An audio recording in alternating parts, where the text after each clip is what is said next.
दोस्तों, इंसान की बॉडी के अंदर एक ऐसी हड्डी मौजूद है जिसे अल्लाह ताला हमें दोबारा ज़िंदा कर सकता है। जी हाँ, जब साइंस इस पर तहकीक की तो उनके भी होश उड़ गए।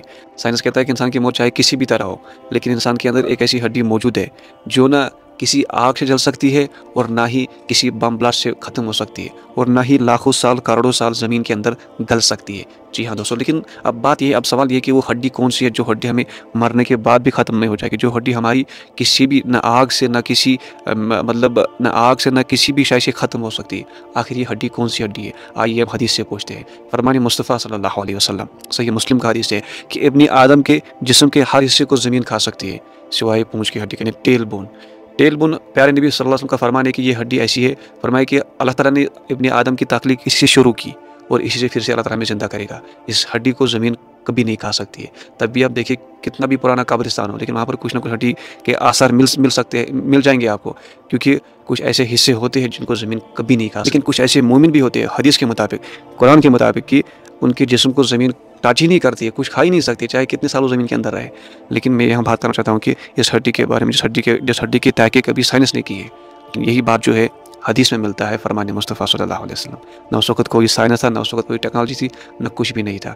यकीनन हमारा इस्लाम, हमारा मज़हब जो है हक़ का मज़हब है। अल्लाह अकबर। और बेशक दोस्तों, यही एतराज़ कुफ़ार ने भी किया था उस वक़्त जब प्यारे नबी सल्लल्लाहु अलैहि वसल्लम ने उनको इस्लाम की दावत दी, तौहीद की दावत दी।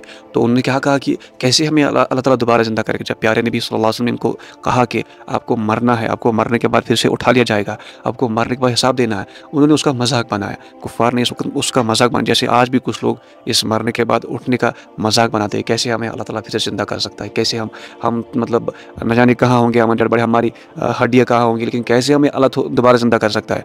यकीनन इस दावे को रद्द किया है हदीस ने भी, इस दावे को रद्द किया है कुरान ने भी। कुरान कहता है कि क्या ये लोग ये नहीं देखते, अवलम यरल इंसान अन्ना खलकनाहु मिन नुतफा, कि हमने इस इंसान की तख्लीक कैसे एक नुतफे से की, पानी के कतरे से, नापाक कतरे से।